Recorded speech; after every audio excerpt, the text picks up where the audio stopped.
Donc bonjour à tous, merci pour votre présence pour cette réunion, hein. C'est une réunion de partage dans le cadre du décommissionnement du lot 3. Donc je me présente, Benjamin Dulon, je suis le directeur des relations avec les collectivités locales sur les Pyrénées-Atlantiques et également les Landes. Donc je remercie les maires présents, donc en l'occurrence le maire d'Ossevielle, le maire de Poix de l'Escar et le maire de Sendets qui participent à cette réunion. Et nous sommes accompagnés aujourd'hui de la Fibre 64 en présence de Cédric, j'ai oublié, Cédric Depay, pardon, ou de Pex, je ne sais pas comment on prononce. De paix. Depay, désolé, et d'Alain Parot, côté THD 64. Bonjour. Nous sommes aussi accompagnés de Fabien Durchetti, côté Orange, qui est l'opérateur d'infrastructure cuivre et qui sera aussi en charge du suivi de ce projet de décommissionnement. Bonjour Fabien. Bonjour. Et donc, on va vous présenter ce projet de décommissionnement. Donc, c'est une phase de partage. Il est important pour que tout le monde vous puissiez participer. N'hésitez pas à poser vos questions. Et je tiens en introduction à vous prévenir d'une chose, hein, c'est que le décommissionnement du cuivre, en aucun cas, ne sera l'arrêt de la téléphonie ou d'Internet. C'est une technologie qui va être modifiée. On va passer du cuivre à la fibre. Et concrètement, pour les usagers, il y aura toujours de la téléphonie ou des accès Internet, voire vidéo, pour ceux qui le souhaitent. Donc, aussi pour vous rassurer, hein, que c'est un projet qui est mené par Orange en tant qu'opérateur d'infrastructure cuivre. Mais sachez aussi qu'en tant qu'opérateur commercial, Orange mettra à disposition l'ensemble des technologies nécessaires pour pouvoir une fois que le cuivre sera retiré, avoir la disponibilité, soit au travers de la fibre, de la 4G ou éventuellement de la satellite, de garder cette connexion. Et bien sûr, dans le cadre de ce projet de décommissionnement cuivre, hein, Orange sera vigilant à accompagner l'ensemble de la population française, hein, que ce soit les particuliers ou les entreprises, et les administrations et les collectivités, bien sûr, dans le cadre de ce projet. Donc, les objectifs de cette réunion. Donc, on est bien dans une phase de partage aujourd'hui pour vous présenter ce projet. Vous avez tous dû recevoir en mairie, courant du mois de juin, un courrier vous annonçant que votre commune était éligible dans le cadre de ce projet de fermeture du cuivre. Donc, on va partager quelques éléments essentiels de ce projet. On va regarder ensemble vos communes, pourquoi elles ont été présélectionnées, quels sont les critères de sélection qui ont été mis en place. Et on recueillera vos éventuelles remarques. Sachez qu'en fin de réunion, on a un slide où on a compilé quelques questions qui nous avaient été posées, qu'on a marquées. Donc, on répondra aussi en fin de réunion à des questions qui nous avaient été préalablement posées.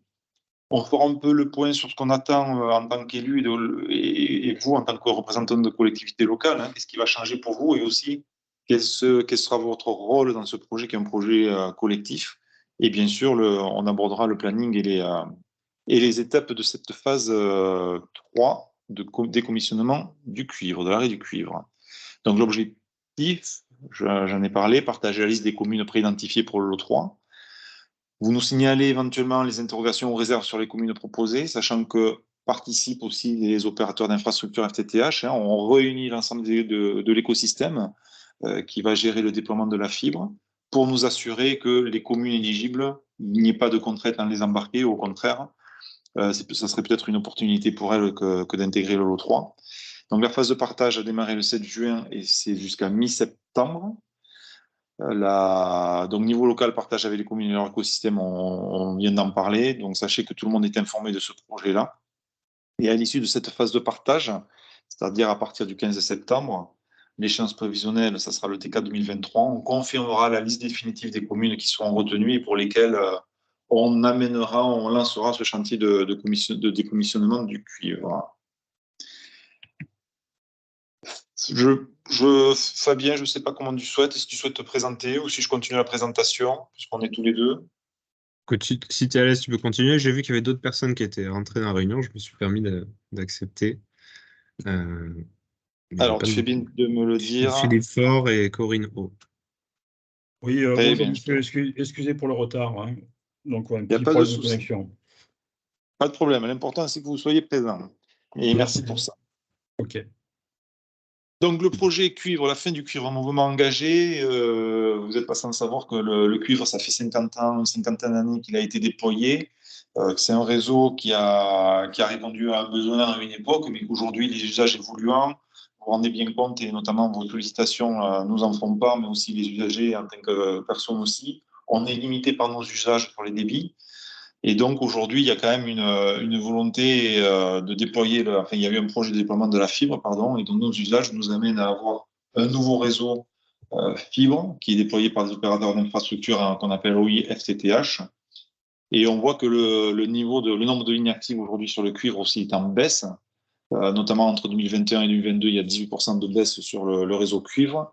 Et sachez qu'à date, il y a moins de 40% de prises actives encore sur le territoire national.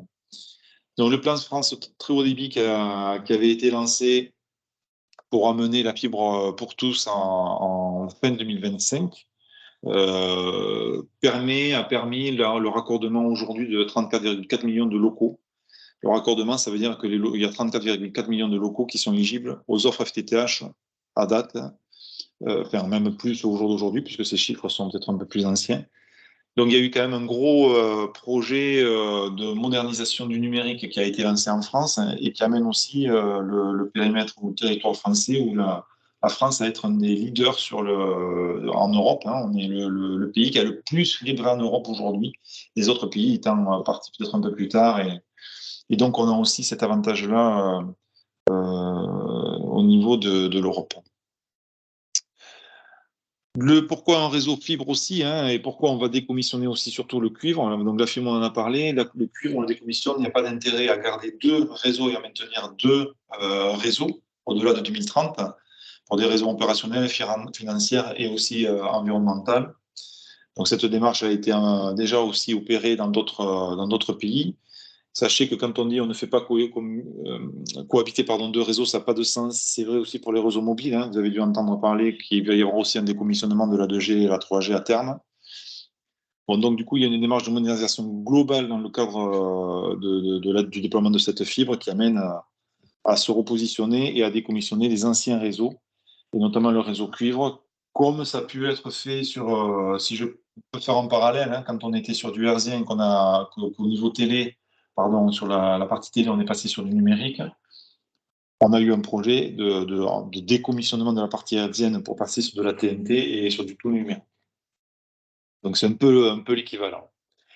Ce chantier de décommissionnement, ça va être un chantier avant tout collectif, hein. Il ne faut pas voir ça comme un chantier technique, même si concrètement, c'est la technologie qui évolue. Mais il y a plusieurs enjeux pour la réussite de ce projet. Il y a des enjeux pour les clients, il y a des enjeux de communication, des enjeux économiques, institutionnels et environnementaux. Donc, vous voyez l'ensemble des acteurs qui vont être concernés. Donc, en premier lieu, il y a l'opérateur d'infrastructure cuivre représenté par Fabien, qui est là pour anticiper, structurer, communiquer et puis aussi coordonner ce chantier jusqu'à l'arrêt complet du réseau. Donc, l'arrêt, puis après, le décommissionnement, ça veut dire quand on parle d'arrêt complet, on va couper le réseau et après on sortira l'ensemble des équipements qui sont liés à ce réseau cuivre. Donc l'opérateur d'infrastructure cuivre aura ce rôle important de mise en place et de participation de comités, notamment avec la préfecture, mais aussi de suivi avec les collectivités et les opérateurs d'infrastructure, mais aussi les opérateurs commerciaux, de s'assurer que tout se déroule convenablement. Il y a aussi des opérateurs d'infrastructure FTTH, les délégants, qui sont très importants. Pourquoi? Parce que dans le cadre de ce décommissionnement du cuivre, on le verra tout à l'heure, il est important de s'assurer aussi de la complétude du déploiement du réseau fibre pour s'assurer que tous vos administrés seront en capacité ou auront une solution pour avoir du très haut débit, que ce soit la fibre, et si jamais on rencontre des contraintes ou pour X raisons on ne peut pas, qu'on puisse leur proposer d'autres solutions telles que la 4G et ou le satellite, pardon. Alors, les opérateurs commerciaux ont un rôle aussi important, et notamment en tout premier lieu de communication, parce que c'est eux qui vont être en ligne directe, en prise directe avec vos administrés qui ont déjà souscrit des offres aujourd'hui cuivre chez eux.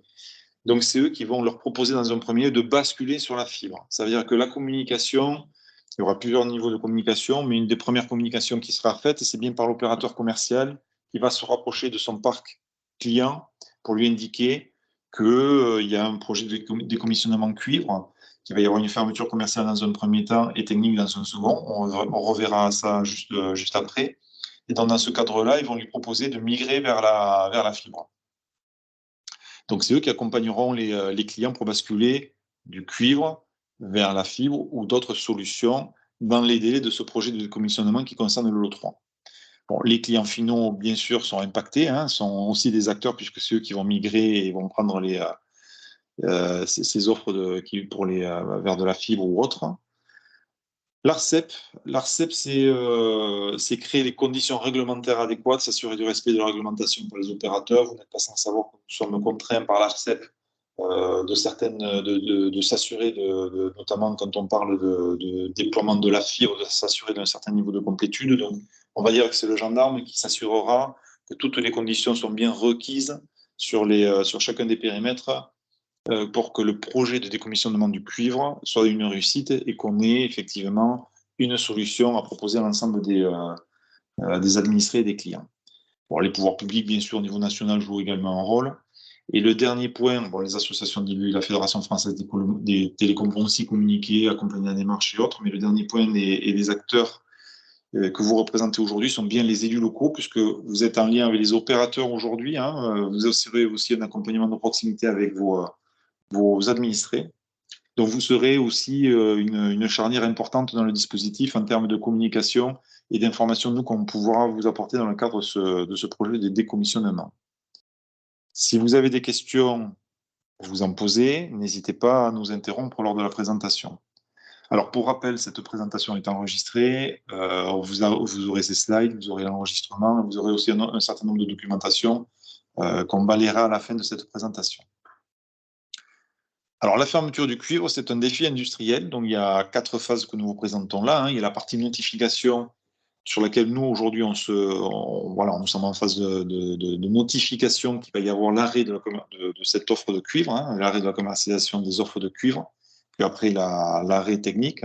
Après, il va y avoir la fermeture commerciale. Donc, la fermeture commerciale, ça voudra dire quoi? Ça voudra dire qu'à partir d'une certaine date, un habitant sur votre commune qui souhaiterait une offre de connexion à Internet ne pourra pas souscrire à l'offre de cuivre, à une offre ADSL, ou un administré sur votre commune qui souhaiterait faire évoluer son offre avec des options ou autres ne pourra pas le faire sur l'offre cuivre. Il devra basculer sur une autre offre.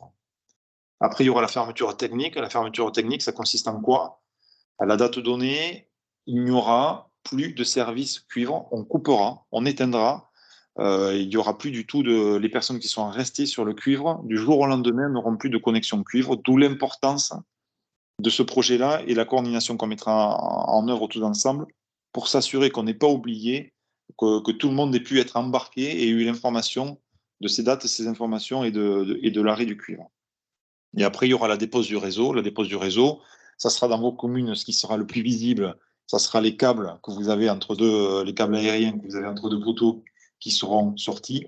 Et après, il y a tous les équipements de communication du cuivre type NRA, tous les équipements qui seront aussi récupérés. Et ils sont récupérés pourquoi?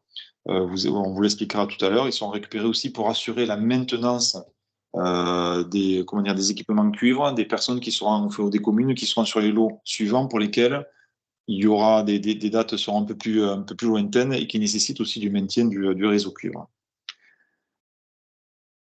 L'objectif, c'est d'arrêter, si on reprend l'image d'une baignoire, c'est arrêter de remplir la baignoire. On a encore 15,8 millions de lignes de cuivre actives. L'idée, c'est d'arrêter de la remplir en continuant à commercialiser, sur le cuivre. Donc, on arrête cette commercialisation. Et après, on va la vider jusqu'en 2030 en proposant la migration de ces clients cuivre vers une autre technologie, dont la fibre. C'est clair pour vous jusqu'à présent? Allez, je continue. Donc, 7 lots de fermeture pour une montée en charge progressive. Donc, il y a ce projet de décommissionnement du cuivre a été découpé en 7 lots. Il y a eu une phase de transition qui a concerné 2 lots, qui sont les lots 1 et le lot 2. Sur les lots 1, il n'y a pas de communes qui ont été concernées sur les Pyrénées Atlantiques, ni sur les Landes d'ailleurs. Sur le lot 2, il y a 5 communes qui ont été concernées, dont les communes de Billère et Lons pour information. Donc, les phases de partage ont été lancées. Pour information sur le lot 2, le kick-off ou la phase d'officialisation est en train de se faire. Nous sommes en plein dedans, donc on doit faire l'officialisation auprès de ces communes d'ici mi-novembre. Et vous voyez sur l'estimation de volume par locaux, par lot, je ne sais pas si vous voyez ma souris, sur le lot 1, au niveau national, c'était 210 000 locaux. Donc c'est quand même assez peu. Pourquoi? Ça représentait 0,6% de la population du nombre de locaux plutôt. Et c'était une phase d'expérimentation qui nous permettait de faire ce projet-là aussi tout en douceur. Ça veut dire qu'on a fait le lot 1 de manière assez restreinte. Le lot 2, on est passé à 940 000 locaux. Donc vous voyez qu'on monte en puissance sur le lot 2, mais toujours en phase de transition et d'expérimentation. Donc on s'assure que ce projet soit bien mené. Ça nous permet de roder les processus, d'identifier les cas qui sont un peu complexes et qui nous permet après sur les lots suivants de les prendre plus en amont. Et là, vous êtes sur une phase où on va démarrer une industrialisation. Vous êtes le lot 3. Vous regardez, il y a 2,3 millions de lots qui sont concernés, de locaux, pardon, qui sont concernés. Ça peut paraître au niveau national important. Sachez que dans les Pyrénées-Atlantiques, ça n'est que 36 communes sur les 546. Ça veut dire que c'est encore un lot pour lequel on va prendre le temps d'accompagner les collectivités, de faire des réunions, d'apporter de l'information, de tenir informés pour nous assurer que le lot 3 se passe très très bien. Donc avec une date de fermeture commerciale, on parlait de planning tout à l'heure pour le lot 3, et à partir du lot 3 jusqu'au lot 7, la date de fermeture commerciale, ce sera le 31 janvier 2026. Ça veut dire que d'ici un peu plus de 2 ans, on ne pourra plus souscrire sur des offres commerciales sur le cuivre, ou alors on ne pourra plus faire évoluer nos offres. Déjà en cuivre, on ne pourra pas ajouter d'options. On sera obligé de passer sur une autre offre. Et la fermeture technique concernant le lot 3, c'est janvier 2027. Ça veut dire qu'à compter de janvier 2027, vos communes, si on vous embarque sur le lot 3, il n'y aura plus de connexion cuivre possible en janvier 2027. Tout sera coupé. Donc les personnes, on pense que ça n'arrivera pas, mais on ne sait-on jamais, qui n'auraient pas basculé en janvier 2027 sur une autre offre, mais n'auront plus de téléphonie, de connexion Internet, voire de vidéo. C'est tant est qu'ils aient ce type d'offre. Donc vous voyez que sur les lots 4, 5, 6 et 7, on passe de suite à peu près à des lots de 10 millions. Et donc, à peu près, voilà. Après, on embarque 25% de la population sur chaque 4 derniers lots. Ce qui veut dire à la fin du 4e lot, on aura 25% de la population, pardon. Et après, sur les lots 5, 6 et 7, c'est 25%. Donc, on sera sur des lots plus industriels, où on embarquera les communes en nombre et on devra aller effectivement, ça sera beaucoup plus industriel. Et peut-être que les réunions que l'on fait là, ici, où vous êtes 4 communes représentées, voilà, demain, ça sera des réunions d'information où il y aura beaucoup plus de communes représentées. Donc, ça sera quand même un peu moins personnalisé. Si vous regardez la carte de France à droite, vous regardez des tâches. Ce qui est important pour nous, et un des critères de sélection aussi, on va les voir tout à l'heure, c'est de s'assurer d'avoir des communes qui sont en proximité et qui sont regroupées qui sont délivrées par les mêmes équipements cuivre aujourd'hui, qu'on appelle notamment des NRA. Quand on déploie la fibre, vous avez dû entendre parler de NRO. C'est des nœuds de raccordement qui permettent de délivrer effectivement, pour le cadre d'un NRO, la fibre sur vos communes. Dans le cadre du NRA, c'était le cuivre. Donc l'idée, c'est aussi d'avoir une cohérence sur la sélection des communes pour se dire que quand on va décommissionner et arrêter techniquement le cuivre, on puisse enlever les équipements parce que toutes les communes, on aura arrêté la connectivité sur toutes ces communes. L'idée, c'est pas d'avoir des communes qui sont délivrées par un NRA qu'on ne puisse pas sortir ces équipements-là parce qu'il y aurait des communes résiduelles ou une commune résiduelle. Ce que je veux dire par là, c'est que les communes qui ne souhaiteraient pas être embarquées sur le lot 3, il y a de grandes chances qu'on leur demande d'être embarquées sur les lots suivants, notamment sur le lot 4, justement pour ces raisons de cohérence. Donc, il y a tout intérêt en tant que commune du lot 3 de profiter du fait que ça reste un lot de taille raisonnable pour profiter de cette migration. Est-ce que vous avez des questions sur le planning? Pas bien, s'il y a des questions sur le chat ou autre, n'hésite pas à m'interpeller et puis n'hésite surtout pas à compléter ce que je peux dire. Alors, ça, on va arriver sur les critères de sélection et vous expliquer comment on arrive effectivement à présélectionner les communes du lot 3. Donc ça a été fait ça a été fait en amont, hein, ça a été fait il y a quelques mois, ça a dû être fait sur le T1 de 2023. Donc le premier point, c'est la présélection des communes et parties de communes. Les critères de sélection. Alors bien sûr, le premier critère, c'est la disponibilité de la fibre sur votre commune. Un des critères, c'est qu'il faut qu'on ait un taux de disponibilité, un taux de locaux raccordables supérieur ou égal à 95% dans votre commune. Ça veut dire que si vous faites partie du lot 3, ça veut dire qu'aujourd'hui, avec la fibre 64 et THD 64, il y a plus de 95% de locaux qui sont raccordables à la fibre. Ça ne veut pas dire qu'ils soient raccordés, c'est des locaux qui soient raccordables. Ça veut dire que les personnes qui aujourd'hui sont en abonnement cuivre veulent passer à la fibre, mais que ces personnes-là peuvent passer assez facilement et assez simplement. On verra tout à l'heure, on vous montrera la disponibilité de la fibre sur vos communes. Les volumes d'accès cuivre encore actifs et progression du parc. L'important, c'est aussi de ne pas avoir un volume d'accès aujourd'hui cuivre trop important. On considère que pour être éligible une commune, il faut qu'elle ait moins de 40% d'abonnements encore actifs sur le cuivre. Donc c'est aussi le cas de vos communes. Pour vous donner un ordre d'idée, je ne pense pas l'avoir dit, mais on est à peu près à 37% de prise active cuivre au national. Donc, et puis ça continue à baisser au fur et à mesure que le déploiement de la fibre augmente. Donc aujourd'hui, c'est aussi un des critères, c'est moins de 40%. Possibilité de récupérer les matériels RTC, c'est ce que je vous expliquais, et qu'on embarque les communes et on s'assure d'avoir une cohérence géographique. D'ailleurs, c'est le point suivant, hein, possibilité de fermer techniquement des zones arrière entières de NRA. L'idée, c'est de bien s'assurer d'avoir une cohérence aussi géographiquement sur la sélection des communes qui correspond au déploiement des équipements que l'on a fait, notamment des NRA, pour que quand on coupe toute une zone et on peut effectivement commencer à décommissionner physiquement les équipements, dont le NRA. Qualité de la boucle locale cuivre. On est attentif aussi sur certaines communes qui peuvent avoir des taux de service après-vente, de taux de SAV, pardon, sur le cuivre assez élevé, parce que le réseau cuivre vieillissant, il peut y avoir effectivement des soucis de qualité de cuivre, du réseau cuivre. Donc aussi, on tient compte de ce facteur-là.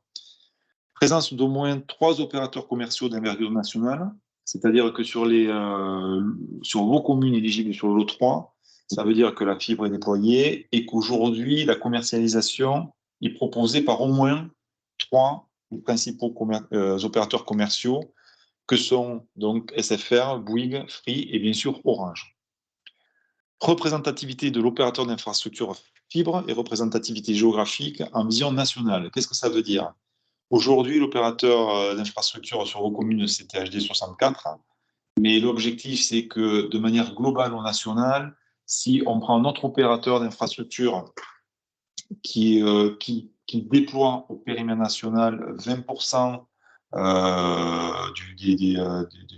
des locaux, hein, qui est l'opérateur d'infrastructure fibre sur 20% des locaux, il faut que sur le lot 3 au national, on retrouve cette proportion de 20% aussi sur l'ensemble du lot 3.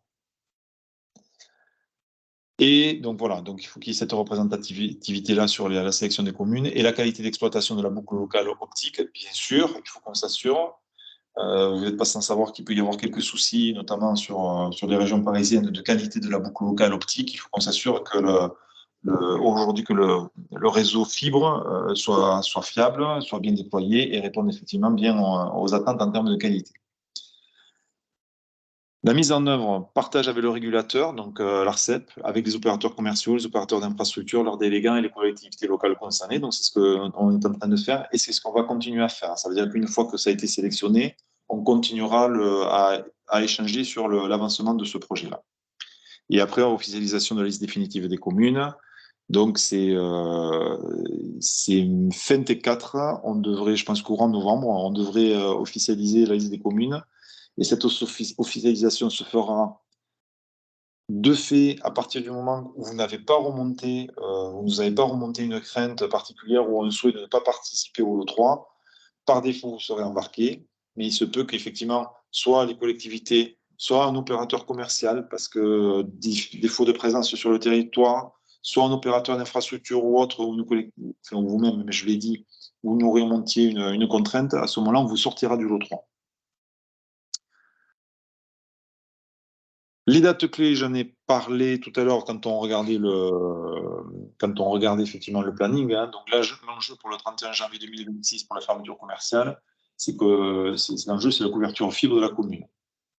On s'assure avec l'opérateur d'infrastructure que votre commune, elle évolue bien et qu'en fin janvier 2026, on est bien déployé, on a un taux de déploiement à 100%. S'il n'est pas à 100%, c'est qu'on soit assuré qu'effectivement, le ou les quelques logements qui manquent, ça peut arriver, mais il peut y avoir des refus, il peut y avoir des contraintes ou des logements vacants ou autres, voilà, qui justifient qu'à un moment donné, ils n'aient pas été raccordés, mais pour autant, il faut qu'on propose à l'ensemble des administrés de la commune cette solution de déploiement.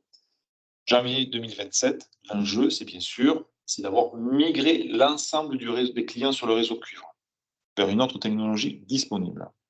Donc, 31 janvier 2026, fermeture commerciale, janvier 2027, fermeture technique.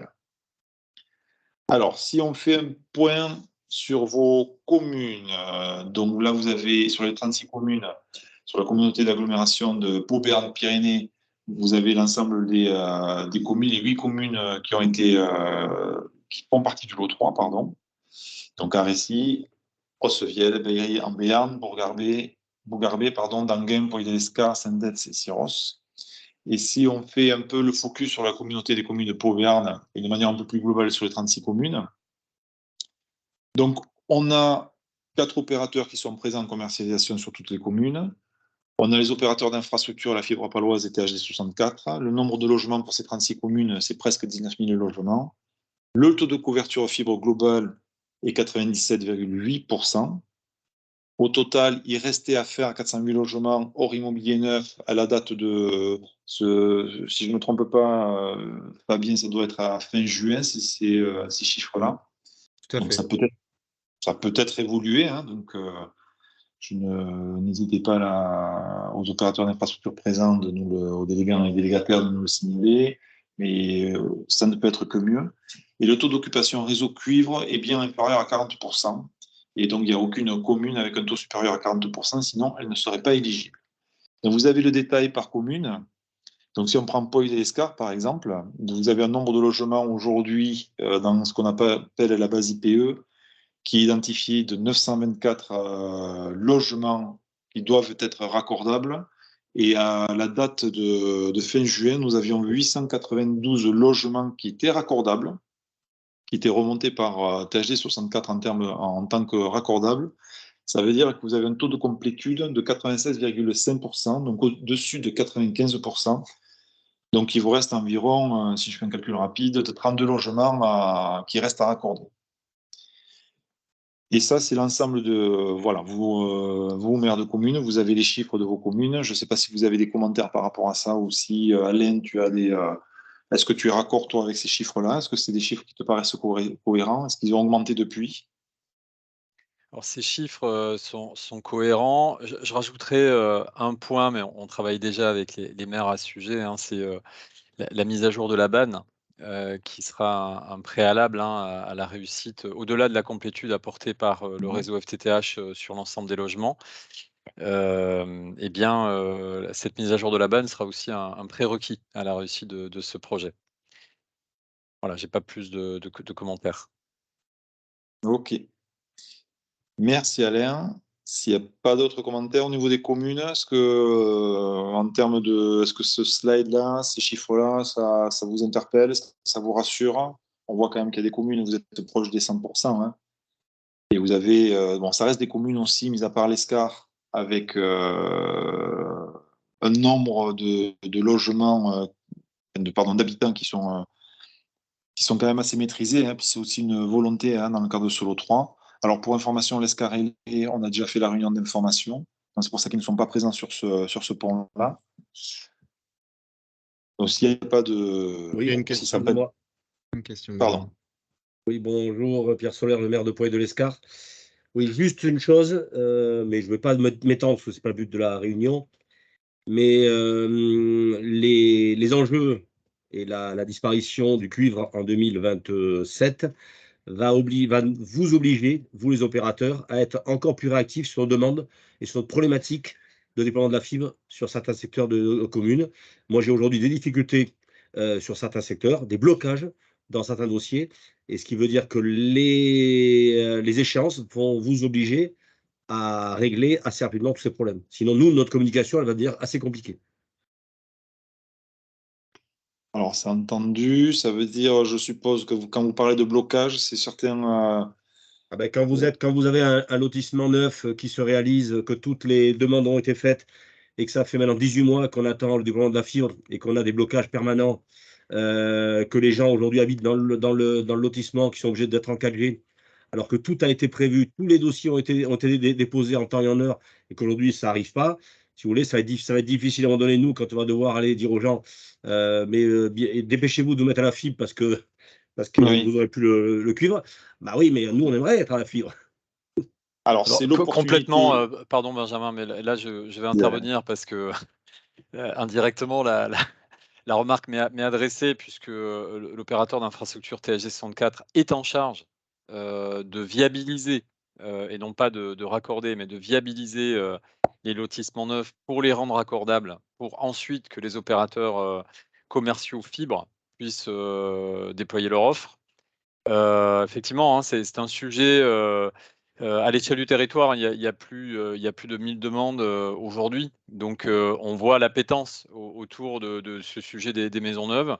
Je rappelle, THG 64 a pris le relais d'Orange, qui a arrêté le service universel à l'endroit de son territoire de DSP. Donc c'est bien notre responsabilité. Il y a effectivement des points que nous sommes en train de corriger. Nous avons bien ça dans le viseur. Je rappelle juste que, en ce qui concerne les lotissements, si la demande a été déposée, c'est bien avec le lotisseur que nous travaillons, puisque c'est au lotisseur de fournir finalement les documents de pré-câblage de son lotissement, pour qu'on puisse, le recéter, et ensuite le déclarer dans notre réseau pour que ça soit éligible à la fibre. Donc ça, c'est bien identifié. Vous avez raison de dire que ce sujet-là, s'il n'est pas réglé, ça sera un point bloquant. Donc on y travaille, hein, bien sûr. Et alors par contre, la bonne nouvelle quand même, c'est que, on est en 2023, et Benjamin, tu disais, hein, pour ce lot 3, l'échéance, c'est? La fin de commercialisation 2026, 31 janvier 2026, et puis l'arrêt du cuivre 2027, janvier 2027. Donc, on a un peu le temps. OK, Pour pas dire, on a quand même OK. on a plus de 3 ans devant nous. Et Monsieur Solaire, moi, si Alain, tu as fini, je peux te couper la parole. Bon, mais voilà, c'est pour conclure, nos responsabilités sont très claires, et nous travaillons pour apporter une réponse à ce sujet. Voilà. Et Monsieur Solaire, si ça peut vous rassurer, c'est tout l'intérêt aussi de ce projet de décommissionnement, c'est mettre tout le monde autour de la table et remonter ces sujets-là pour qu'on puisse les traiter et les faire avancer aussi communément, parce que vous avez raison, il faut qu'on soit attentif, et il y aura une accélération sur le traitement de ce type de sujet-là dans le cadre de ce projet. Allez, je continue. Non, il y a Pardon. une question de Monsieur Faure, peut-être? J'ai vu qu'il avait levé la main. Non. Je remets le micro, c'est bon. Non, c'est juste pour rebondir avec ce que disait Pierre, hein, parce qu'effectivement, ce sujet de lotissement, c'est important. Moi, ce qui m'interpelle, et ça, Pierre, je comprends très bien le problème, c'est-à-dire que ça fait déjà plus d'un an qu'a priori tous les papiers ont été faits. Donc, Monsieur Parot, j'ai envoyé un mail à Philippe Luot, hein, pour essayer d'en discuter. Mais effectivement, c'est quand on a un an pour que tout est prêt, que tous les documents sont OK. Donc voilà, donc on en rediscutera plus tard, mais disons, c'est vrai que c'est un sujet qui risque d'impacter ce lot 3 si jamais il n'y a pas d'effort de fait du côté de THD 64 pour essayer d'accélérer certaines choses, quoi. Donc voilà, c'était juste un commentaire que je voulais faire, mais Philippe Liot est au courant de ce sujet, et ainsi bien. que Emmanuel Dencière, hein. Très bien. Pour compléter, hein, ce que disait Benjamin, il y a effectivement le déploiement. Il y aura en second temps, par les OI FTTH qui déploient et qui sont des nouveaux déployeurs, mine de rien, parce que Orange Orange se servait de son expérience pour les raccordements des lotissements et on en faisait depuis longtemps. Et les nouveaux OI FTTH sont nouveaux sur ces sujets-là et idem pour les SAV, comme vous en parliez. Nous, en tant qu'Orange opérateur d'infrastructure, donc on n'abandonne pas le cuivre comme ça, on ne fait pas n'importe comment, on s'est engagé auprès de l'ARCEP de le suivre, de suivre les enjeux et notamment donc de suivre le fait que chaque logement doit être éligible, en tout cas chaque logement prévu dans le déploiement des OIFTTH soit éligible à date de fermeture commerciale. Et donc ça fera l'objet de gouvernance qu'on aura avec les OIFTTH de s'assurer que ça avance bien et de toute façon les opérateurs, enfin, ça peut vous rassurer, les opérateurs FTTH auront tout intérêt à privilégier ces communes qui sont embarquées dans les premiers lots de fermeture de cuivre, puisqu'il faut les remplir rapidement. On va un peu pousser les gens, enfin les opérateurs commerciaux vont pousser les gens à migrer vers la solution FTTH. Donc il faut vraiment qu'à date de fermeture commerciale minima, chaque personne soit éligible sur le réseau FTTH. Donc on fera enfin, on pourra en parler, mais je suis pas sûr qu'il y ait un slide à ce sujet. Ça sera tous les mois qu'on se réunira, nous, avec les opérateurs d'infrastructure FTTH, et on regardera commune par commune s'il y a des logements qui sont pas éligibles au FTTH, et on essaiera d'appuyer dessus et à trouver des solutions pour que ça avance plus vite, pour que à date de fermeture commerciale, donc janvier 2026, on ait 100% d'éligibilité sur toutes les communes qu'on a évoquées. Dit autrement, Orange, en tant qu'opérateur d'infrastructure cuivre, sera aussi un acteur qui poussera dans le bon sens pour nous assurer de la réussite de ce projet-là. Voilà. Donc, en tant qu'élu aux collectivités locales, qu'est-ce que ça va changer pour vous? Donc, on travaille avec vous. Vous êtes, quand je dis qu'on travaille avec vous, en tant qu'opérateur, on a des relations de proximité avec l'ensemble des collectivités du département. Donc, vous êtes un partenaire clé pour vos concitoyens, pour que vos concitoyens bénéficient d'une connexion très haut débit à terme.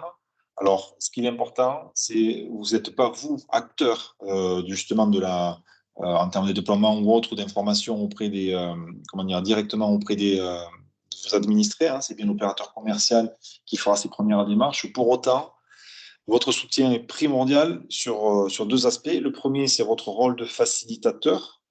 Alors, facilitateur, ça veut dire, c'est quand on a des demandes d'arrêté de circulation ou autre, c'est s'assurer que vous puissiez les faire dans les meilleurs délais, s'assurer, par exemple, sur des refus, qu'on peut avoir des refus tiers sur des immeubles, essayer de voir si vous ne pouvez pas interagir pour nous assurer du déploiement dans les immeubles en bonne et due forme. C'est les élagages aussi, de temps en temps. C'est un vrai sujet, l'élagage, c'est pas de temps en temps, c'est... il y a des particuliers sur lesquels on a du mal à leur faire entendre qu'il faut qu'ils élaguent pour qu'on puisse déployer la fibre et raccorder. Donc, c'est aussi peut-être avoir le soutien de vos collectivités. Je fais une petite parenthèse. On a signé avec l'Association des maires des Pyrénées-Atlantiques une convention élagage qui vous permet d'avoir l'ensemble des documents pour informer vos citoyens, vos administrés de leurs responsabilités en termes d'élagage et ce qu'ils doivent faire. Mais tout ça, c'est les rôles de facilitateurs. Et bien sûr, l'information que vous allez pouvoir porter, vous, en tant qu'élu, vous avez la proximité. Donc, c'est informer au mieux vos administrés sur les composants de ce programme. Donc, là, il y aura plusieurs moyens. On va vous mettre à disposition un certain nombre de documents neutres qui vous permettront de communiquer soit en affichage au niveau de la mairie, soit en diffusion au niveau des réseaux sociaux ou sur votre gazette ou autre, etc. Donc, vous aurez des documentations nécessaires. Et on pourra aussi vous soutenir à votre disponibilité pour faire des interventions dans vos communes d'information pour lever quelques objections. Sachez qu'on le fait, on est en train de monter des ateliers pour lever des objections de certaines personnes qui sont toujours sur le cuivre, qui ne veulent pas passer à la fibre pour X raisons. Donc on est en train de le monter. On est en train de regarder dans le cadre du lot 2, et notamment on a rencontré Nicolas Patriarche concernant la mairie de Lons pour savoir s'il pouvait être intéressé. Donc, on est en train de regarder à le monter aussi dans le cadre du lot 2 pour les 5 communes qui sont embarquées, de voir si on ne peut pas avoir aussi une information avec les autres opérateurs en proximité pour apporter de l'information à vos administrés. Donc, il faut que vous soyez vu, vous êtes le partenaire incontournable dans la réussite de la transformation numérique de votre commune, parce que vous allez aussi être, voilà, vous êtes, il y a beaucoup de choses qui vont vous remonter, comme vous le dites, monsieur Monsieur le maire, Monsieur Solaire, là, vous avez en visibilité aussi les problématiques qu'on peut rencontrer, que l'opérateur d'infrastructure aura, mais lors des réunions que l'on pourra avoir lors du suivi de ce décommissionnement du cuivre, vous pourrez aussi nous informer des difficultés. Votre rôle, vous, au sein de votre commune, comme un particulier ou une entreprise, par contre, ça sera, dans le cadre de ce projet de décommissionnement de cuivre, ça sera d'identifier pour vos propres besoins quelles sont les lignes cuivre que vous avez et qui nécessiteront d'être migrées. Est-ce que c'est clair pour vous? Allez, je continue. Alors, on arrive quasiment à la fin de la présentation. Ça, c'est juste vous remettre en visibilité le planning. Donc, à gauche, vous avez l'ensemble des acteurs. Donc, vous avez les dates au-dessus. Donc, on est en 2023. La phase de partage a été lancée le 7 juin. Donc, il y a eu des courriers qui ont été envoyés vers les collectivités locales, mais aussi vers les opérateurs d'infrastructure dans le cadre de ce projet-là. Donc, il y a eu les premières informations qui a été faite. Donc, il y a eu des réunions de partage qui ont été faites aussi en amont avec les opérateurs d'infrastructure FTTH, et notamment ici présent avec la fibre 64 et THD 64. La fin de phase de partage, c'est le 15 septembre. Donc, on arrive bientôt à cette fin de partage. Les consolidations vont être après, vont être repris on va rentrer dans une phase de consolidation des retours. Donc, on va les consolider sur le T4. On devrait avoir une finalisation des communes éligibles, donc sur le lot 3, avec leur accord assez rapidement, courant octobre. Et on devra avoir une réunion qui est planifiée, on n'a pas la date de planification, mais sur novembre, avec l'ARCEP, pour lequel c'est eux qui donneront in fine, qui tamponneront la liste définitive des communes qui seront retenues sur le lot 3. Donc, une fois que ces communes seront retenues sur le lot 3, fin T4, on officialise et après, on démarre le planning avec date de fermeture commerciale au 31 janvier 2026 et en janvier 2027, la fermeture technique. Alors, on arrive à la fin de cette présentation. Alors, on a noté quelques questions. Donc, alors, je vous propose qu'on balaye ces questions-là. Peut-être qu'elles répondront aux interrogations que vous avez.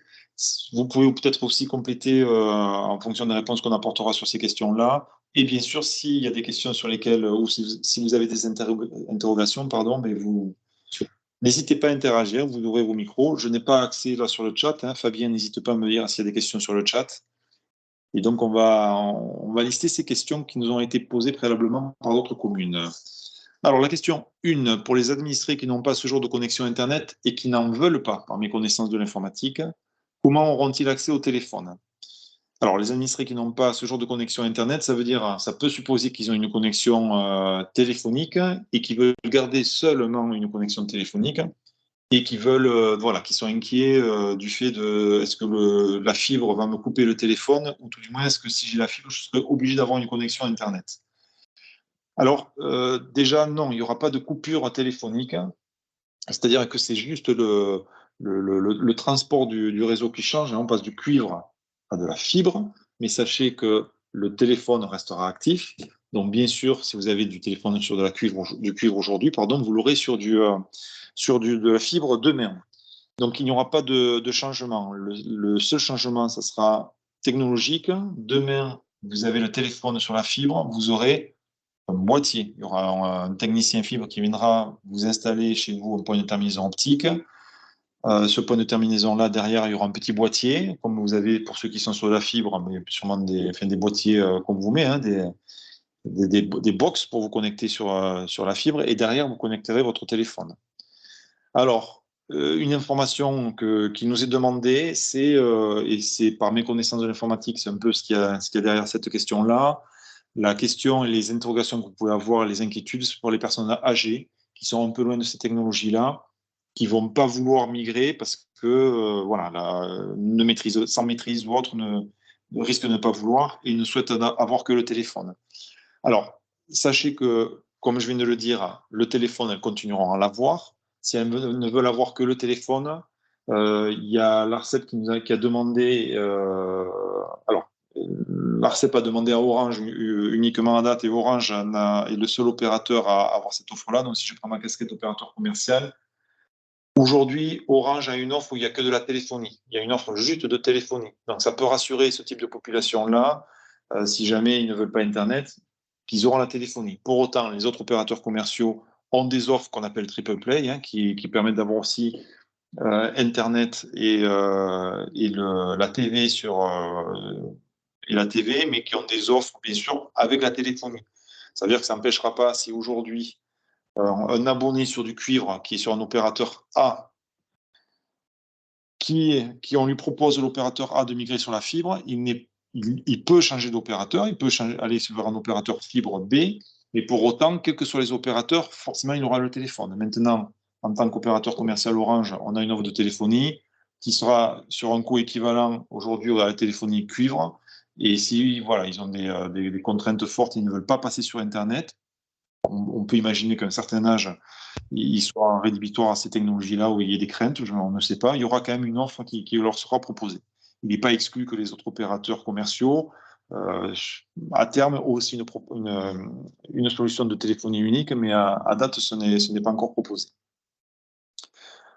Question 2. Beaucoup d'administrés rencontrent des difficultés pour obtenir la fibre dans leur logement. À ce jour, ils peuvent utiliser la DSL, mais demain, comment feront-ils? Alors, ça en rejoint un peu la question de M. Solaire, hein, c'est qu'il y a des logements aujourd'hui pour lesquels on a des difficultés à déployer la fibre. Donc, l'objectif de ce projet, c'est bien d'identifier le plus en amont possible ces difficultés-là et d'accompagner, alors tous ensemble, y compris les collectivités, hein, l'opérateur d'infrastructure FTTH à s'assurer de la réussite de la connexion de l'ensemble des logements. Donc, on aura ces comités qui permettront de suivre ce déploiement et bien sûr, on mettra tout en œuvre pour nous assurer que ces logements, à terme, soient éligibles. Question 3. À ce jour, une ligne cuivre reste obligatoire pour les ERP. Qu'en sera-t-il au 1er janvier 2027? Alors, effectivement, il y a une législation qui concerne les établissements recevant du public qui prend terme, enfin, cette version-là, en fin d'année. Donc, il y a des discussions qui sont en cours pour regarder comment la faire évoluer et comment la faire évoluer, effectivement, dans le cadre de ce projet, avec d'autres solutions technologiques, dont la fibre, mais pas que. Il y a déjà des cas d'ascenseurs, par exemple, sur des lignes sécurisées qui embarquent des cartes de téléphonie mobile, des cartes SIM, qui permettent effectivement d'assurer en termes de sécurité la connexion de ce type d'équipement.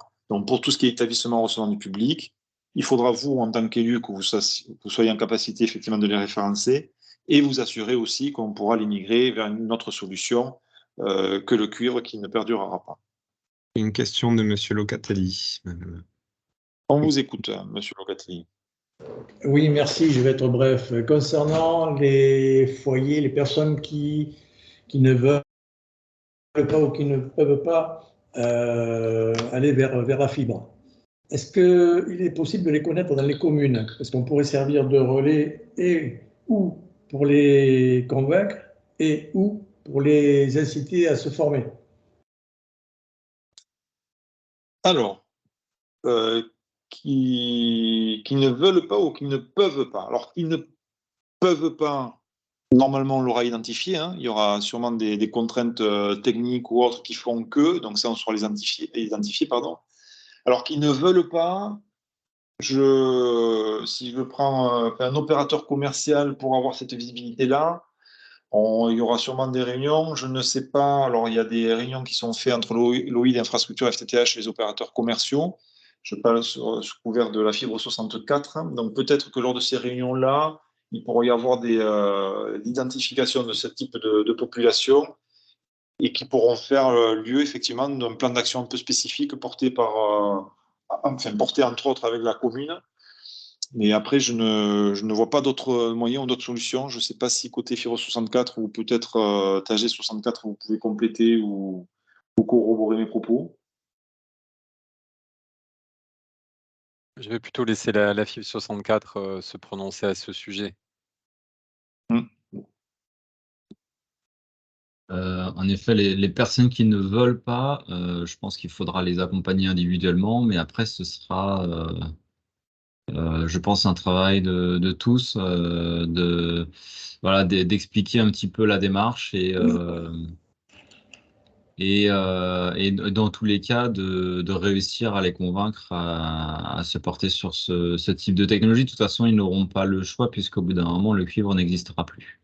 Je vais compléter peut-être en disant que ça sera, et surtout, le rôle des opérateurs commerciaux de faire la promotion de ces services sur la fibre et d'expliquer tous les avantages. En parallèle, on travaille étroitement avec la FIF 64 justement sur l'inclusion numérique, sur toute la communication pour faciliter en fait l'usage, les nouveaux usages numériques qui peuvent parfois faire soit être incomprises, soit faire peur à certains usagers.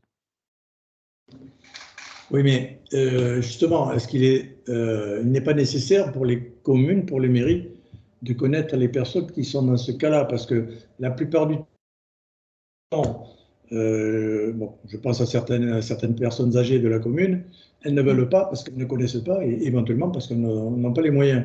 Voilà, c'est certainement plus simple pour nous d'aller les voir, de les inciter, de les aider à aller vers ça, plutôt Vous avez raison. que pour un commerçant qui Vous fait avez du raison. commerce. Oui. Alors, bon, je pense qu'il n'y en a pas énormément. C'est pour ça que connaître ces personnes-là serait intéressant pour les communes. Donc là, évidemment, la question, ça va être de détecter ces gens-là. Voilà. Alors, le risque qu'on identifie, enfin, je pense que c'est ce que vous voulez dire aussi, hein, c'est que des populations âgées qui, du jour au lendemain, se verraient appelées par leur opérateur commercial pour migrer sur une offre fibre, pour être craintives, pour ne pas comprendre et pour être, pour être rédhibitoire en se disant c'est un vendeur, il veut me vendre quelque chose de plus, donc je ne veux pas. Exactement. Alors, c'est vrai que vous avez un rôle, et notamment, on était hier avec la fibre paloise, parce qu'on est en train de réfléchir aussi comme on peut réfléchir avec la fibre 64 et la G64 aussi, mais c'est poser la question de savoir, enfin, vous avez un rôle d'identification parce que vous êtes en proximité, et je sais que la fibre paloise me faisait part du fait qu'il y avait peut-être un moyen au travers dans vos communes via le CCAS d'identifier aussi ou de faire passer des messages. Donc, je pense que ce projet-là, ça sera aussi une réussite si la communication est portée par la collectivité, qu'elle prévient, et notamment ce type de population, assez en amont du fait que voilà, il y a ce projet qui va se lancer. Vous risquez d'être alors soit appelé par votre opérateur commerciaux, mais sachez aussi qu'il y aura sûrement des opérations commerciales type porte-à-porte, SMS ou autre, etc. Donc, sachez que si vous êtes démarché commercialement sur ce type de démarche, c'est dans le cadre du décommissionnement du cuivre, qu'à un moment donné, ça va s'arrêter. Donc, c'est l'information que vous pourrez porter. Et c'est vrai que l'opérateur commercial aura une vision. Hein. On a, nous, Orange, en tant qu'opérateur commercial, on sait connaître, on sait quels sont les administrés ou les clients pardon, qui sont cuivre et qui ne veulent pas passer sur la fibre. Donc, on a un travail, nous, sur ces clients-là.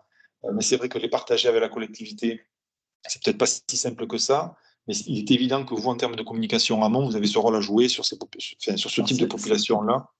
Si j'ai une suggestion à faire en termes de timing, il y a d'abord une échéance qui est importante, hein, c'est le déploiement et la complétude du déploiement fibre sur les communes. Et je pense qu'en termes de timing, il vaut mieux peut-être, puisqu'on voit que l'échéance est quand même, alors c'est bien qu'on travaille maintenant, mais l'échéance, elle est dans 4 ans. La complétude, moi, j'en aurai une grosse l'année prochaine. Donc je pense que c'est peut-être important. C'est bien qu'on relève en fait tous les sujets dès aujourd'hui, et puis après qu'on prépare un plan de communication vers les personnes, mais qu'on arrive avec des solutions. Ce que je veux dire par là, c'est que j'aimerais pas qu'on cumule en fait les choses où les gens sont déjà en attente ou qui pourraient inquiéter avec ce cas de fermeture cuivre. Donc il y a une histoire de timing, voilà, à mon avis. OK. Merci. Alors, la question 4. La mairie ne connaît pas la situation de chaque foyer. Ça rejoint un peu aussi ce que vous dites, hein, de la commune, en besoin de lignes cuivre, liaison professionnelle, sécuritaire et médicale. Comment identifier les besoins résiduels en ligne cuivre? Donc, les besoins résiduels en ligne cuivre, ou tout du moins, si je reprends le début de la question, c'est pas à la mairie de faire une opération, on va dire, commerciale. Hein, enfin, commerciale. C'est bien l'opérateur commercial qui a son parc de clients, qui va les contacter en premier lieu pour leur présenter le projet et les faire migrer sur une autre offre. Ce que je veux dire par là, il est important que vous soyez rassurés sur le fait que oui, vous avez un rôle en termes de communication, mais vous n'avez pas un rôle opérationnel d'aller identifier de manière unitaire dans votre commune les personnes qui sont toujours sur du cuivre pour les faire migrer sur la fibre. On vient d'en parler, il y aura sûrement des actions qu'on doit mener et construire ensemble pour les rassurer et pour certains types de populations, peut-être les accompagner en amont en termes de communication. Pour autant, il n'y a pas d'acte de votre part, de la collectivité, pour aller remonter ces personnes pour qu'elles soient adressées après par un opérateur commercial. C'est bien l'opérateur commercial qui va faire la démarche de les identifier pour leur proposer une migration vers une autre solution telle que la fibre. Question 5. Après le 1er janvier 2027, quelle programmation de dépose des lignes cuivre? Alors, à partir du 1er janvier 2027, on n'a pas la date on n'a pas encore le programme, ou tout du moins, oui, la programmation, comment vont être déposées les lignes. Il est évident qu'à partir du 1er janvier 2027, il est fort probable qu'on commence à décommissionner les câbles, les équipements, etc. Donc, il y a des projets qui vont être menés. Il faudra voir en fonction de votre commune comment ça va s'agencer. Voilà, sachant qu'on a jusqu'en 2030. À partir de 2030, c'est sûr qu'on commencera à décommissionner, mais il est fort probable, et la question qui nous est posée, les lignes cuivre, c'est pas rassurant de voir qu'il y a de la fibre, du cuivre, les poteaux, ça surcharge les poteaux. Donc c'est vrai que les demandes des collectivités aujourd'hui, c'est d'aller au plus tôt pour sortir ces câbles cuivre. Donc on regardera pour nous assurer de le faire, mais il y aura sûrement un plan de sortie du cuivre qui sera élaboré. Donc on n'a pas à cette date-là. Voilà, tout en sachant que plus techniquement, les répartiteurs téléphoniques qui se situent potentiellement sur vos communes alimentent également les communes qui sont adjacentes. Et tant que ces communes-là ne sont pas fermées au cuivre, on ne pourra pas fermer donc des répartiteurs et donc on ne pourra pas déposer la totalité des lignes.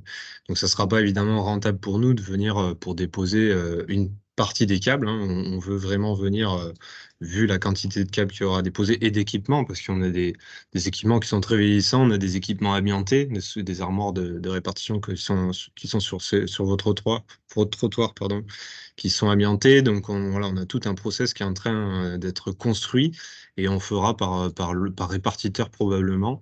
Donc ça sera des assez gros chantiers, donc on attendra que l'ensemble des communes qui soient touchées par un répartiteur soient fermées au cuivre. Donc pour le coup, sur les lots 3, on n'a pas encore des lots de communes vraiment adjacentes, on a un peu des tâches léopards si on regarde la carte. Donc probablement que la dépose du réseau cuivre se fera voilà, à partir de 2028. Et suivant les difficultés qu'on aura à le faire, vu les volumes, peut-être s'étendra même un peu au-delà de 2030. Tout à fait. Question numéro 6. Est-ce que la suppression du cuivre entraîne la suppression des lignes en 0559? Pas du tout. Les numéros aujourd'hui qui ont été affectés ne changeront pas. Enfin, c'est pas, encore une fois, hein, c'est pas parce qu'on supprime le cuivre qu'il y a une suppression. En gros, le cuivre, on le met entre parenthèses. Hein, c'est vraiment techniquement le cuivre qui est remplacé par la fibre, mais derrière, les numéros des abonnés ne seront pas modifiés. Et sera-t-il obligatoire d'avoir un abonnement Internet pour avoir une ligne 0559? J'ai répondu en partie j'ai répondu sur le point 1. Non, vous n'avez pas besoin d'avoir un abonnement Internet sous condition, effectivement, que vous avez un opérateur commercial qui vous propose une offre de téléphonie seule. Pour autant, les offres aujourd'hui de la plupart des opérateurs commerciaux embarquent aussi la partie Internet.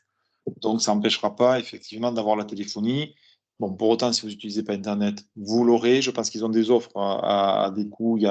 Sur l'ensemble des opérateurs commerciaux, ils ont des offres à bas coût qui permettent d'avoir un équivalent sûrement tarifaire de l'offre aujourd'hui de téléphonie seule sur le cuivre. Donc, il n'y aura pas une obligation d'avoir un abonnement Internet, puisque, comme je vous dis, il y a la possibilité d'avoir une offre commerciale chez Orange qui permettra d'avoir que la téléphonie. Pour autant, ce n'est pas un frein non plus. Et sur une offre de téléphonie seule, à partir du moment où il y a la fibre optique qui arrive dans le local, dans l'habitation, c'est une offre qui pourra être migrée, effectivement, sur de l'Internet et de la vidéo en plus de la téléphonie. Les lignes seront coupées à quelle date et comment seront informés les administrés? Donc ça, les lignes seront coupées, on l'a dit, c'est à partir de janvier 2027 pour les communes du lot 3. Et comment elles seront informées?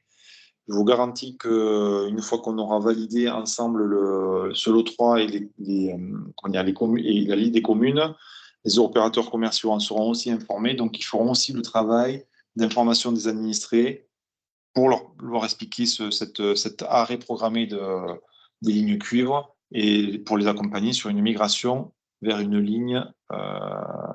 autre ligne de type fibre ou autre. Voilà pour les questions. Est-ce qu'elles répondent? Est-ce que vous avez d'autres questions? Je vais arrêter le partage et je vais vous mettre... je vais arrêter le partage. Non, je ne vais pas arrêter le partage parce que j'ai encore un slide à présenter. Est-ce que vous avez d'autres questions sur lesquelles qu'on puisse vous répondre en ligne? Oui, Philippe Faure, j'en ai peut-être quelques-unes. Vous m'entendez? On vous entend, très bien. Oh, très bien, ouais. Bon, attendez, j'enlève l'écran, ouais, ça va aller mieux là, comme ça. Donc, juste une question là. Tout à l'heure, vous avez parlé d'assurer la qualité du réseau, en particulier des poteaux, etc. Donc, aujourd'hui, on sait qu'il va y avoir beaucoup de tempêtes. Ça, c'est la responsabilité. Il y a la fibre, il y a le téléphonie, et il y a des poteaux qui vont tomber. Comment vont être réparties les responsabilités à un moment donné pour assurer la continuité de la fibre, dont il y a une part de responsabilité d'Orange, une part de responsabilité de XP Fibre. Jusqu'en 2026, je pense que c'est toujours Orange qui va assurer, mais ensuite, les poteaux vont certainement rester vu qu'il y aura de la fibre dessus, donc ce sera peut-être la responsabilité de XP Fibre.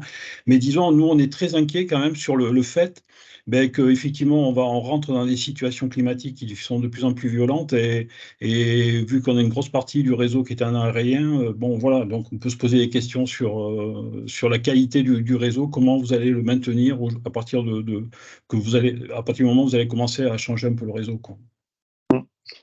Alors, je vais commencer à répondre à la question et j'imagine que Kalem pourra peut-être compléter. Très bien. En fait, ce qui se passe, c'est vous avez raison, sur une période atlantique, il y a comme dans tous les départements, une grande partie du réseau et c'est un réseau aérien. Il faut savoir aussi que sur la Nouvelle-Aquitaine, le réseau aérien, aujourd'hui, les poteaux sont le parc que vous avez sur les Pyrénées-Atlantiques et un des parcs de meilleure qualité, on va dire, hein, puisqu'il y a eu des plans poteaux qui ont été faits. Il y a eu à peu près, j'ai les chiffres en tête, depuis 2022 jusqu'en mai 2023, il y a eu plus de 6000 poteaux qui ont été changés, notamment plus de 3000 en préventif. Donc il y a des campagnes aussi de prévention qui sont faites pour s'assurer et nous éviter que dans ce type d'événements, les poteaux effectivement tombent, hein, parce qu'il y a des poteaux bois qui commencent à être usés ou autres et qui sont peut-être plus vulnérables. Donc on s'assure aussi d'avoir des plans de prévention pour changer les poteaux en avance de phase. Maintenant, la question de se dire, si jamais il y a un élément de tempête et qu'effectivement les poteaux tombent, donc s'ils tombent, il y aura aussi la fibre qui tombera, etc. Ce que vous voulez peut-être dire, c'est que les poteaux, c'est ce qu'on appelle, c'est des appuis, hein, c'est du génie civil qui est la propriété d'Orange, donc il incombe à l'opérateur Orange de les maintenir. Et pour autant, la fibre qui est déployée sur les poteaux, et ça sera de la fibre THD64 ou ça sera XP Fibre, qui sera en charge effectivement de faire les raccordements de fibre si jamais il y avait la fibre qui serait coupée par des branches ou autres, etc. Aujourd'hui, c'est déjà le cas. Ça veut dire que quand il y a une coupure d'un abonné qui n'a plus de fibre, donc il s'adresse à son fournisseur d'accès Internet, son fournisseur d'accès Internet s'adresse à l'opérateur d'infrastructure fibre, qui sera THD64 ou XP Fibre demain sur la partie exploitation, qui effectivement pourra regarder et se dire, effectivement, j'ai une fibre qui est coupée, mais elle est coupée parce que j'ai aussi des poteaux qui sont cassés. Donc, on a des contrats entre nous, je ne vais pas rentrer dans le détail, mais si vous entendez parler de JCBLO, c'est des termes que l'on utilise entre nous. Donc, on a bien des contrats d'intervention pour remettre les poteaux, effectivement, sur des sollicitations qu'on pourrait avoir de l'opérateur d'infrastructure à fibre pour nous assurer de remonter les poteaux si tant est qu'il y ait besoin de le faire. Donc, qu'est-ce qui se passe souvent? Ils arrivent, ils interviennent, la fibre est coupée, mais les poteaux sont cassés. Souvent, ils font ce qu'on appelle une réparation en provisoire sur la fibre, en laissant la fibre à terre, en attendant qu'on remonte les poteaux parce qu'ils l'ont signalé. Et nous, derrière, on remonte les poteaux et on raccroche la fibre. Je ne sais pas si c'est ça que vous souhaitiez mettre en visibilité. Oui, non, non, merci pour la réponse. Non, mais c'est un sujet qui est récurrent, qui va devenir, à chaque réunion, on en parle de ces poteaux, donc effectivement, ça inquiète un peu tout le monde. Non, non, mais en tout cas, merci. Je sais que de toute façon, bon, il y aura de la réactivité, mais voilà, on espère disons, que aussi bien côté fibre que Orange, il y aura une continuité pour assurer l'entretien des poteaux, parce que dès qu'on n'a plus de fibre, là, c'est la panique un peu. Voilà. Donc, les villages, dans le village, tout le monde était un petit peu inquiet là-dessus. J'avais une deuxième question, c'est peut-être plus pour le fait de passer, disons, on va passer à 100% de fibres. Est-ce que le réseau, c'est une question peut-être qui n'est pas à poser. Les NRO sont-ils en capacité d'assurer le maximum de gens qui vont se connecter? Et c'est une question qui a été posée il y a quelques temps, parce qu'effectivement, il y a beaucoup d'opérateurs qui viennent bricoler un peu dans les SRO, on change les lignes, il y a pas assez de lignes, des trucs comme ça. Donc la question, c'est est-ce que vraiment, en 2027, le réseau sera vraiment bien dimensionné pour accepter 100% de fibre optique? Alors, je vais vous faire une réponse malhonnête. On a 63 NRO sur le territoire. La capacité maximale par NRO, c'est 10 000. Ça représente donc soit 630 000 abonnés possibles. Et on en vise au global pour fin 2024. Enfin, déjà aujourd'hui, on a identifié un peu moins de 270 000. Donc on voit on est à peine à 40%. Une fois que tout le monde sera éligible, on sera à peine à 40% de la capacité totale. Alors après, pourquoi je vous dis qu'elle est un petit peu malhonnête, c'est qu'évidemment, ensuite, il faut regarder zone par zone. Il peut y avoir des zones pour lesquelles eh bien, la capacité du NRO ne sera pas à 40, mais peut-être à 60 ou 70. Mais en règle générale, le réseau a été très, très bien dimensionné, bien au-delà, hein, c'est ce que je viens de dire, des besoins du territoire. Et D'accord. quoi qu'il arrive, parce que, et je l'espère d'ailleurs, que le nombre de logements pourrait progresser dans le futur, bien au-delà de nos espérances. La responsabilité de l'OI, c'est de surveiller ça et de déployer tous les équipements qui seraient nécessaires et qui seraient saturés tout au long des 20 prochaines années. Donc ça peut être, vous l'avez cité, les PM. Les PM, on le sait, hein, c'est autour de 500 lignes. Bah, si on dépasse 500 lignes par PM et qu'on voit que ça crée, parce que c'est pareil, hein, il peut y avoir 500 lignes, mais il n'y a pas forcément 500 lignes avec 500 abonnés. Mais admettons, si on voit que le PM sature en termes de demande d'abonnés, eh bien là-dessus, c'est pareil. Nous, on intervient. Alors là, pour le coup, je sais que ça va vous faire sourire, vous pouvez dormir tranquille, puisque de toute façon, vous avez un contrat qui est très clair. Et pour le coup, on le fait déjà, ça, hein, quand il faut déployer des nouveaux PBO, des nouveaux PM. On le pense déjà quand il faut désaturer des PM, on le fait. Par contre, sur la problématique des NRO, on est tellement loin de la capacité possible pour un NRO qu'on n'a pas encore abordé ce sujet, mais ça sera de la même façon. D'accord. OK. Merci beaucoup. Ouais. Merci Alain. Et pour revenir un peu sur les appuis, hein, sur vos interrogations, le groupe Orange a une stratégie aussi aujourd'hui de s'assurer effectivement de propriété de son génie civil et donc de maintien de parc de son génie civil. Donc c'est effectivement un asset qui est important pour le groupe et soyez rassurés sur le fait qu'il sera vigilant aussi sur la qualité de son réseau aérien et donc la qualité des poteaux. Très bien. Merci beaucoup. Alors, si vous n'avez pas d'autres questions, on a dépassé Alors, l'heure. excusez-moi, j'avais juste une petite question, enfin une question. Cela concerne une publication récente concernant l'arrêt du cuivre, évidemment, mais la demande de la part du département de la Côte d'Or d'un report de l'arrêt du cuivre, notamment pour plusieurs raisons.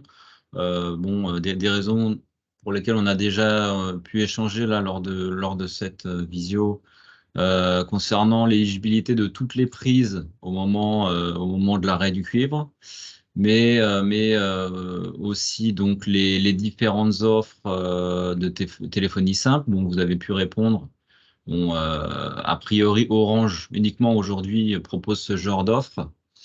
Je ne sais pas si ces offres d'ailleurs sont très accessibles, que ce soit sur le site d'Orange ou autre. Moi, je sais que j'ai déjà essayé d'y parvenir, j'ai pas réussi à y accéder. Alors, je ne sais pas s'il faut se rendre en boutique pour accéder à ce genre d'offre sur sur la fibre. Bon, voilà. Après, il y a plusieurs, voilà, plusieurs petites. Il y a aussi le fait que est-ce que tout ce programme ne va pas ne va pas, comment dire, être supporté uniquement par, enfin, principalement par les élus concernant toutes les contestations qu'il pourrait y avoir de la part des administrés. Euh, Qu'est-ce qui va être mis en place de la part des différents OI, que ce soit cuivre ou FTTH et des OC, pour accompagner tout le monde et répondre à toutes ces questions. Et du coup, est-ce que cette demande de la part du département de la Côte d'Or risque d'impacter le planning, en tout cas sur notre département? Est-ce que ça risque d'impacter l'arrêt du cuivre, le programme au niveau national, quoi? Parce que je pense que c'est un petit peu une crainte que tout le monde peut avoir. Alors, moi, je découvre hein, sur la partie département, sur une demande de report de décommissionnement. Ce qu'il faut savoir, c'est que ça court jusqu'en 2030. Hein. C'est-à-dire que, bon, d'ici 2030, la fermeture technique finale, s'ils sont embarqués même sur le dernier lot, il y a quand même, bon, il y a quand même le temps de voir et de continuer à déployer. Pour rappel, on doit quand même avoir sur le territoire national à fin 2025, et ça a été rappelé par Emmanuel Macron là, sur les 100 jours, là, de s'assurer que fin 2025, on aurait bien la couverture pour la fibre, tout du moins du très haut débit sur l'ensemble du territoire national. Moi, je suis pas, enfin, je suis pas très inquiet. Je sais pas toi si Fabien, tu as une visibilité sur cette demande de ce département-là. Si tu as des éléments de. Non, pas particulièrement. Bon, après, ce projet, il ne va pas s'arrêter. Hein. Il a été validé en amont. C'est comme effectivement quand on est passé, je reprends l'exemple de la TNT. Hein. Quand on est passé sur la TNT, voilà, c'est un projet qui est mené avec l'ARCEP, avec les instances nationales, le gouvernement. Donc, c'est des choses qui sont inéluctables. Donc, ce plan a été partagé. Les échéances le sont aussi. Donc, ça ne remettra pas en cause. Il n'y a pas y a pas de raison aujourd'hui qui sont remontées ou qui sont identifiées pour remettre ça en cause. En tout cas, par rapport à une des questions sur le rôle de proximité des maires, alors je pense que je ne vous apprends pas, mais vous êtes sursollicité sur tous les sujets. Et on vous le redit, on est vos interlocuteurs locaux, avec en tout cas Benjamin pour Orange Eau et Cuivre, sur des problématiques que vous pourriez rencontrer. C'est clairement pas à vous de résoudre les problématiques. Mais par contre, voilà, les interlocuteurs, il faut qu'ils soient définis. Donc, il y a bien l'opérateur d'infrastructure FTTH qui, lui, déploie la fibre. Nous, en tant qu'Orange, donc on accompagne hein, l'ensemble des acteurs, sauf, j'ai envie de dire, les opérateurs commerciaux hein, qui, eux, accompagnent directement les abonnés cuivre sur d'autres technologies. Il ne faut pas hésiter à nous solliciter pour qu'on puisse avancer sur des problématiques que vous rencontriez. Par contre, voilà, je pense que la problématique la plus compliquée, c'est les personnes qui ne veulent pas migrer. Quoique, il y a aussi celles où éventuellement il y aurait un problème de raccordement, de génie civil, ce type de problématiques. Elles sont aussi difficiles à gérer, mais on a des solutions de substitution temporaire qui sont existantes, hein, qui sont la 4G et la 5G éventuellement avec des box, alors qui ne doivent pas forcément être des solutions qui durent.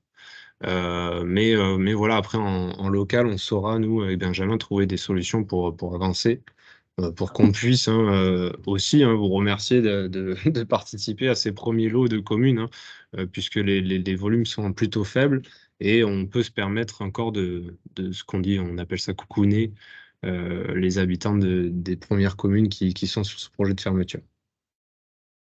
Après, les solutions de 4G, 5G, d'accord, mais on n'a pas une couverture sur tout le département, d'autant plus qu'on est, enfin, c'est un département qui est quand même assez, avec des parties assez rurales, voire même montagneuses. On sait très bien que la couverture n'est pas la meilleure, on va dire, sur tout le département. Donc, on pourra avoir voilà, des situations où des adresses qui ne sont pas éligibles, même d'ici, enfin, je l'espère pas, mais d'ici 4 ans. En tout cas, il faut l'imaginer. Quelle solution pourrait être proposée à ces personnes-là, en sachant qu'en 2027, ils n'auront plus du tout accès à leur ligne cuivre, quoi. Alors, je vais parler pour Orange avec, en tant qu'opérateur commercial, je reprends cette casquette-là. Donc, on a une offre qui est en train. Enfin, il y a toujours la partie satellite, hein. Je pense que sur le salon des maires des collectivités locales, cette année, là, elle sera présentée, qui répond effectivement à des cas particuliers tels que vous les énoncez, mais les autres opérateurs commerciaux se doivent aussi d'avoir ce type d'offre-là, et si tant est qu'il ne l'est pas déjà, hein. Je crois que certains ont des offres satellites qui permettent le raccordement in fine, si les deux premières solutions, fibre ou 4G, 5G, ne peuvent pas être proposées, qui in fine puissent leur permettre le raccordement au très haut débit. Et pour répondre aussi à la question sur l'offre commerciale de téléphonie simple, hein, une offre OnePlay, hein, effectivement, elle n'est pas mise en avant. Il faut vraiment la chercher sur notre site commercial. Bon, pour autant, quand vous allez en boutique Orange ou quand vous appelez les interlocuteurs commerciaux, bon, elle vous est mise en visibilité. Et en tant qu'opérateur commercial, par contre, sachez qu'on n'a pas le droit, nous, sur notre parc client, sur des personnes qui n'ont que la téléphonie sur du cuivre, on n'a pas le droit de leur proposer une offre, on va dire, à triple play, une offre Internet et vidéo également. On se doit de leur proposer par défaut l'offre de téléphonie. On ne peut pas aborder, enfin c'est une contrainte de l'ARCEP, hein, on ne peut pas aborder d'autres solutions, sauf à ce que le client nous demande, mais est-ce que vous n'avez pas d'offre Internet et autres? C'est pour effectivement laisser commercialement le choix à ce client de choisir aussi une offre et de se renseigner auprès d'autres opérateurs. Et j'en profite aussi parce que c'est tant que vous êtes vous en tant qu'élu, hein, on a aussi une offre sociale chez Orange, hein. On a communiqué beaucoup sur la hausse des forfaits que nous avions sur la partie notamment les connectivités avec la box, hein, nos offres Livebox et autres. Mais on a peut-être un peu oublié rapidement qu'on a une offre sociale, hein, qui permet, sous réserve d'avoir un coefficient familial, des revenus qui sont faibles. On a une offre Orange fibre, ou d'ailleurs au cuivre, hein, pour ceux qui sont encore éligibles au cuivre, à 15,90 € ou 99, j'ai un doute, hein, donc à moins de 16 € pour les personnes dont les revenus sont faibles. Et c'est bien une offre Orange, c'est pas une offre low cost, hein, qui est équivalente à l'offre Orange que vous pouvez avoir tout un chacun si vous souhaitez vous raccorder. Sur le dernier slide, et ça répond effectivement aussi aux questions de Cédric, hein, on va vous envoyer, donc à l'issue de cette réunion-là, on va vous renvoyer l'enregistrement de la réunion, hein, pour les collectivités qui n'auraient pas pu être présentes, ou si vous voulez le faire partager à vos élus. On va vous envoyer aussi les slides, bien sûr, de cette présentation-là, et on va vous envoyer un kit de communication qui a été fait avec la FFT, Fédération Française des Télécoms. Donc, ça sera un kit de communication neutre, hein, qui comprend les affiches, les plaquettes, l'infographie, la foire à questions, etc., qui vous permettra, vous, en tant que collectivité, de communiquer et d'apporter ce type d'informations à vos administrés en ayant un ton neutre ou en ayant votre casquette de collectivité. Vous avez aussi les cahiers de la fermeture du réseau cuivre. Donc ça, c'est des cahiers plus techniques. Donc, on va vous donner également les liens. Donc, c'est plutôt pour si vous êtes intéressé par la technique, hein, voilà, vous pouvez regarder en détail tout ce projet de décommissionnement de cuivre, mais c'est plutôt pour les opérateurs d'infrastructure. Et bien sûr, vous avez les sites réseau et collectivités locales d'Orange qui sont à disposition, plus le site internet de l'ARCEP sur lequel vous avez toute l'information également nécessaire. Voilà. Et on vous fournira aussi la lettre du ministre des Télécommunications là, qui a été faite concernant ce projet, Et donc tout ça vous sera envoyé semaine prochaine, je pense, pour que vous puissiez démarrer les communications. Une fois que vous aurez validé, que votre commune sera validée, que vous puissiez avoir l'ensemble des informations pour vos administrés, mais aussi dans un premier temps pour vous. Voilà, on arrive au terme de la réunion. Donc, je ne sais pas si vous avez d'autres questions, si on a répondu à vos attentes.